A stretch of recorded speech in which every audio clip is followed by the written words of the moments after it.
Hi అందరికీ నమస్కారం. నోరు మంచిదైతే ఊరు మంచిదవుతుంది. ఈ సామెత మనం విన్నాం కదా. దాని అర్థం ఏంటి?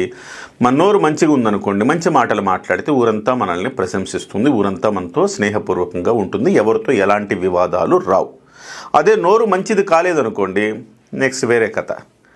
ఇవాళ దీనికి సంబంధించి ఒకసారి చిరంజీవి గారు ఒక మాట అనేవారు, పెదవి దాటితే పృథివి దాటుతుంది.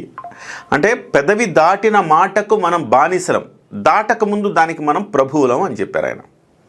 సో పెదవి దాటితే పృథివీ అంటే భూప్రపంచం మొత్తానికి వెళ్ళిపోతుంది. వెళ్ళిపోయిన తర్వాత దానికి మనం బాధ్యులం అయిపోవాలి, దానికి బానిసల్లా ఉండాలి, దాని యొక్క విపరిణామాలకు కూడా మనం సిద్ధంగా ఉండాలి. అలా దాటలేదనుకో దానికి మనమే ప్రభువులం అని చెప్తా ఉండేవారు కదా. ఇవాళ ఇవన్నీ ఎందుకు చెప్తున్నానంటే, కొడాలి నాని గారి మీద కేసు నమోదైంది.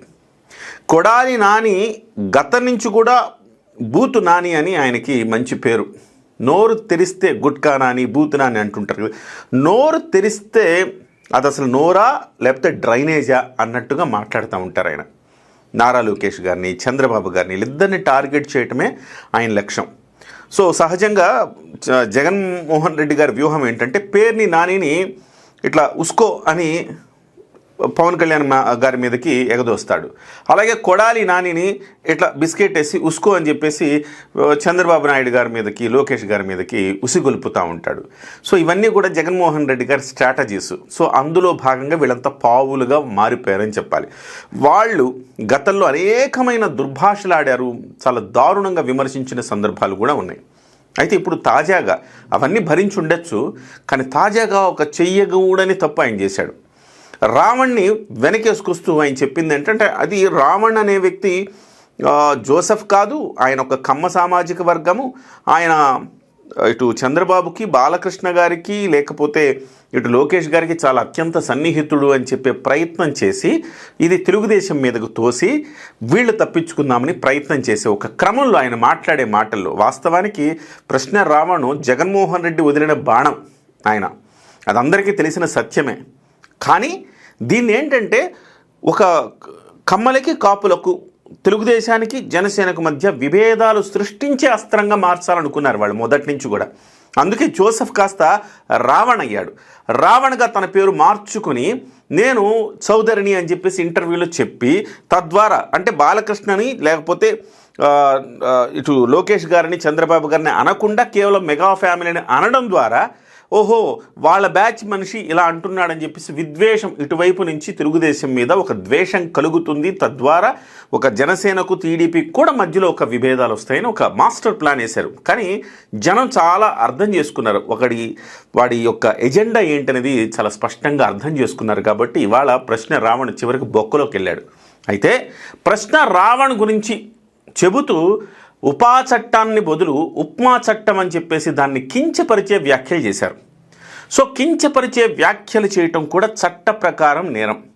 చట్టం న్యాయ ప్రక్రియలో అగౌరవపరిచేలాగా మాట్లాడితే అది ఖచ్చితంగా కేసుకు దారితీసే అవకాశం ఉంది. దీన్ని ఉద్దేశపూర్వకంగా అవమానించినట్టుగా మనం భావించాల్సి వస్తుంది. సో ఉద్దేశపు శాంతి భద్రతను దెబ్బతీసేలాగా ఉద్దేశంతో ఎవరైనా రెచ్చగొట్టే వ్యాఖ్యలు చేస్తే బిఎన్ఎస్ కింద, పాత ఐపీఎస్ కింద, ఐపీసీ కింద 504, 505 సెక్షన్లు అప్లై అవుతాయి. వాటికి సంబంధించి ఆ సెక్షన్ల మేరకు కేసులు నమోదు చేశారు. కొడాలి నానిని కూడా అరెస్ట్ చేసే అవకాశం ఉంది. నోటీసులు సర్వ్ చేసి ఆయన అరెస్ట్ చేసే అవకాశం ఉంది. అయితే ఈ కేసు ఎంతవరకు నిలుస్తుంది అనేది మనం మాట్లాడుకున్నాం. అరెస్ట్ చేశారనుకోండి, వెంటనే ఆయన బెయిల్ మీద కూడా బయటికి రావచ్చు, లేకపోతే 41A నోటీస్ ఇచ్చి బయటికి పంపించవచ్చు. ఎందుకు నాన్ బెయిలబుల్ అఫెన్స్ కాదు అది. బట్ అతని మీద అయితే కేసు అయితే నమోదైంది. గతంలో కూడా అతను చాలా తీవ్రమైన వ్యాఖ్యలు చేశారు. అతనికి రావణ్కి పెద్ద తేడా ఏం లేదు.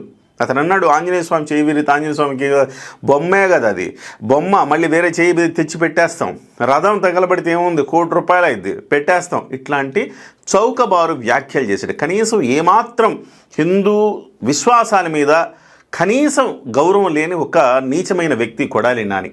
సో ఇవన్నీ కూడా ఉంటే పోలీసులు బహుశా కేవలం ఉప్మా చట్టం అన్నందుకు కేసు పెడతారా, దీంట్లో ఎఫ్ఐఆర్లు నమోదు చేస్తారా, లేకపోతే అంతకు మించిన గతంలో ఆయన చేసిన వ్యాఖ్యలన్నింటిని కూడా పరిగణలోకి తీసుకొని పొందుపరుస్తారని తెలియదు. కానీ ఏదేమైనా అతని మీద కేసు నమోదవుతోంది.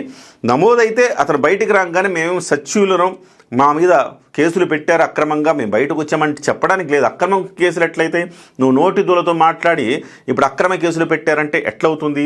అంటే పార్లమెంటరీ భాష వాడాలి కదా. మనిషి అన్నాక కాస్త సంస్కారం సభ్యత ఉండి చావాలి కదా. అవేమీ లేకుండా నా ఇష్టం వచ్చినట్టు మాట్లాడతా, ఎవరినైనా నేనేమైనా అంటా, హిందూ ధర్మాన్ని అయినా కించిపరుస్తా, నన్ను ఎదిరించేవాడే లేడు, నాకెవరు ఎదురు లేరు అని చెప్పేసి భావిస్తే ఇలాంటి పరిణామాలు ఎదురవుతాయి. బహుశా కేసు వీగిపోయే కేసు పెడతారా, లేకపోతే దాన్ని బలంగా కేసు పెడతారా, కోర్టు కూడా స్పందించవచ్చు. ఇలాంటి ఉద్దేశపూర్వకంగా కించపరిచే వ్యాఖ్యలు చేయడం నేరం కాబట్టి ఇతన్ని కొన్ని రోజులు జైల్లో వేయండి అని చెప్పి కోర్టు కూడా స్పందించే అవకాశం ఉంది. మరి ఏం జరుగుతుందనేది మనం వేచి చూడాలి. కొడాలి నాని మీద అయితే కేసు నమోదైంది.